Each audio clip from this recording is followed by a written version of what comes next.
ഓരോരാളുടെ ആവശ്യത്തിനനുസരിച്ചിട്ടല്ലോ അയ്യപ്പ സംഗമം തീരുമാനിച്ചത്. സംഗമം തീരുമാനിച്ചത് ദേവസ്വം ബോർഡാണ്. ലോകത്തിൻ്റെ വിവിധ മേഖലയിലുള്ള ആളുകളുടെ ആവശ്യം കൂടി കണക്കിലെടുത്തുകൊണ്ട് അവർ തീരുമാനിച്ചതാണ് എന്ന് ദേവസ്വം ബോർഡ് പ്രസിഡന്റ് തന്നെ വ്യക്തമാക്കിയിട്ടുണ്ട്. അതിന് രാജ്യത്തിൻ്റെ നല്ല അംഗീകാരവും കിട്ടിയിട്ടുണ്ട്. ലോകത്തെമ്പാടുമുള്ള അയ്യപ്പ ഭക്തന്മാരുടെ അംഗീകാരം അതിന് ലഭിച്ചിട്ടുണ്ട്. രാഷ്ട്രീയമായ ഉദ്ദേശത്തോടുകൂടി മതത്തെയും വിശ്വാസത്തെയും കൈകാര്യം ചെയ്യുന്നവരുടെ പേരാണ് വർഗീയവാദികളും. ഒന്നുകൂടി ഞാൻ പറയാം, മതത്തെയും വിശ്വാസത്തെയും ഉപയോഗിച്ച് രാഷ്ട്രീയാധികാരത്തിലേക്കുള്ള പ്രവേശനത്തിൻ്റെ പ്രക്രിയയുടെ പേരാണ് വർഗീയത എന്ന്. അപ്പോൾ ആ വർഗീയവാദികളാണ് അതിൽ നിന്ന് വ്യത്യസ്തമായ നിലപാടുകൾ സ്വീകരിച്ച് മുമ്പോട്ടേക്ക് പോകുന്നത്, വിശ്വാസികളല്ല.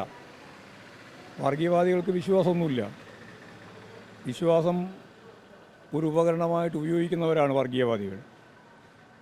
ആ വർഗീയവാദികളുടെ പ്രചാരവേലയോടൊപ്പം ചേർന്ന് നിൽക്കാൻ communist party of India Marxist ഇല്ല. വിശ്വാസികൾക്കൊപ്പമാണ് ഞങ്ങൾ.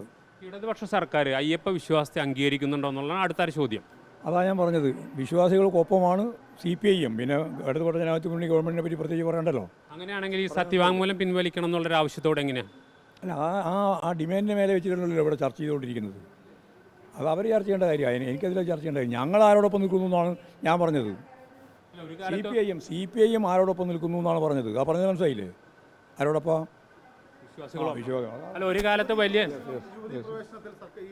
അതിലെ കോടതി വിധിയും കോടതി വിധിയുടെ ഭാഗമായിട്ട് വന്ന പ്രശ്നങ്ങളൊക്കെയാണ്. അതിലൊന്നും ഇപ്പം കടന്നു പോകേണ്ട യാതൊരു കാര്യമില്ല. അല്ല മാഷ, ഒറ്റ സംശയം. അങ്ങനെയാണെങ്കിൽ അന്ന് നടന്ന ആ യുവതി പ്രവേശനം, അന്ന് അവിടെ ദർശനം നടത്തി, അത് തെറ്റായി പോകുന്നു? ഞാൻ അത് സംബന്ധിച്ച് ഒരു കാര്യവും ഇപ്പം പറയാൻ ഉദ്ദേശിക്കുന്നില്ല. കാരണം അതെല്ലാം കഴിഞ്ഞു പോയ അധ്യായമാണ്.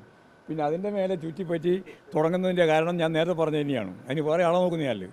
പിന്നെ പക്ഷേ മറ്റൊരു കാര്യം, ഈ വൈശാഖൻ ഉൾപ്പെടെയുള്ള ഒരു കാലത്ത് ഡിവൈഎഫ്ഐയിലേക്കും അതിശക്തമായ രീതിയിൽ ഒരു പൊതുധാരയിൽ നിറഞ്ഞ ആൾ അവർ തിരിച്ചെടുക്കാനുള്ള നടപടിയിലേക്ക് കടന്നിട്ടുണ്ടോ? അതെല്ലാം പാർട്ടി സംഘടനാപരമായ തീരുമാനമാണ്, വരേണ്ടതാണ്. അല്ല, അങ്ങനെ ഒരു നീക്കം അതല്ല ഞാൻ പറഞ്ഞ മനസ്സിലായില്ല, മലയാളത്തിലല്ലേ പറയുന്നത്. നമുക്ക് അറിയാം ആഗ്രഹങ്ങളുണ്ട്. അതാണ് ഞാൻ പറഞ്ഞത്, അതെല്ലാം പാർട്ടി സംഘടനാപരമായ കാര്യങ്ങളാണ്. അത്തരം നിർദ്ദേശം ജില്ലാ കമ്മിറ്റി നൽകിയിട്ടുണ്ട്, ജില്ലാ സെക്രട്ടേറിയറ്റ്. അതായത് സംഘടനാപരമായ കാര്യങ്ങൾ നിങ്ങളോടിപ്പം പങ്കുവെക്കാൻ ഉദ്ദേശിക്കുന്നില്ല. അവരെ ഈ വൈശാഖനെ പോലുള്ള ആളുകൾ പറഞ്ഞില്ലേ എന്ന് വെറുതെ അതിനെപ്പറ്റി പറഞ്ഞുകൊണ്ടിരിക്കുന്നതിന്. നിങ്ങൾക്ക് താല്പര്യം ഉണ്ടാവും പലതും. അത് ഞാൻ എന്നോട് പറഞ്ഞാലേ അത് ശരിയാവുമോ? നിങ്ങൾ ചെയ്യണോ? ഞാൻ യുവതി പ്രവേശനം ആദ്യമായി വിട്ടു. ഞാൻ വിട്ടു. ഇനി വെറുതെ ആവശ്യമില്ലാത്ത കാര്യം ചർച്ച ചെയ്തുകൊണ്ടിരിക്കുന്നത്.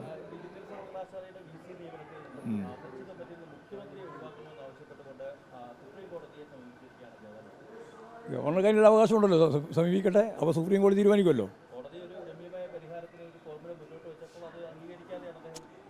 വർഗീയ നിലപാടുകൾ സ്വീകരിച്ചുകൊണ്ടാണല്ലോ ഗവർണർ ഉൾപ്പെടെ ഉപയോഗിച്ചുകൊണ്ടിരിക്കുന്നത്. കേരളത്തിലെ ഉന്നത വിദ്യാഭ്യാസം ഉൾപ്പെടെയുള്ള മേഖലയെ കാവ്യവൽക്കരിക്കാനുള്ള ബോധപൂർവ്വ പ്രവർത്തനത്തിൻ്റെ ഭാഗമാണതെല്ലാമെന്ന് ഞങ്ങൾ നേരത്തെ പറഞ്ഞിട്ടുള്ളതാണ്.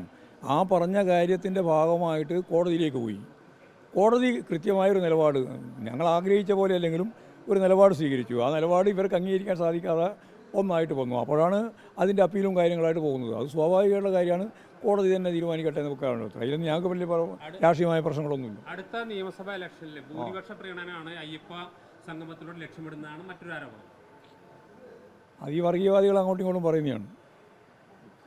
ഞങ്ങളെ സംബന്ധിച്ചിടത്തോളം വിശ്വാസികളുടെ നിലപാടുമായിട്ട് ബന്ധപ്പെട്ടുകൊണ്ടാണ് ഞങ്ങളിപ്പോൾ പ്രവർത്തിക്കുന്നത്. ഒരു വിശ്വാസത്തിനെതിരായ നിലപാട് ഇന്നലെ ഞങ്ങൾ എടുത്തില്ല, ഇന്നും എടുക്കുന്നില്ല, നാളെ എടുക്കില്ല എന്നാണ് ഞാൻ പറഞ്ഞത്. അപ്പോൾ വിശ്വാസികളുടെ സമീപനം എന്ന് പറഞ്ഞാൽ ഈ ഇന്ത്യയിലെ മഹാഭൂരിപക്ഷം വരുന്ന മനുഷ്യരും വിശ്വാസികളാണ്. വിശ്വാസികളെ യഥാർത്ഥത്തിൽ ഉപയോഗപ്പെടുത്താനാണ് വർഗീയവാദികൾ ശ്രമിക്കുന്നത്. വർഗീയവാദികൾക്ക് എന്തില്ല? വിശ്വാസമില്ല. അതാ കാര്യം. ആ തിയറിയാണ്. അപ്പോൾ വിശ്വാസികളെ കൂടി ചേർത്ത് വേണം വർഗീയവാദികളെ ഫലപ്രദമായി പ്രതിരോധിക്കാൻ. CPM ഇപ്പോൾ വിശ്വാസികൾക്കൊപ്പമാണ്, വിശ്വാസധാരയിലാണ്. ഞാൻ പറഞ്ഞത് കൃത്യമായി മനസ്സിലാക്കി പറയണം. വെറുതെ എന്തെങ്കിലും വർത്താനം തോന്നിയിട്ട് പറഞ്ഞിട്ട് അതാ ഞാൻ പറഞ്ഞത് പിന്നെ പറയണ്ട. മനസ്സിലായില്ലേ? വിശ്വാസികൾക്കൊപ്പം വിശ്വാസികളെ ചേർത്തുകൊണ്ടാണ് വർഗീയവാദികളെ ശക്തിയായ രീതിയിൽ പ്രതിരോധിക്കേണ്ടത്. വ്യക്തമായില്ലേ?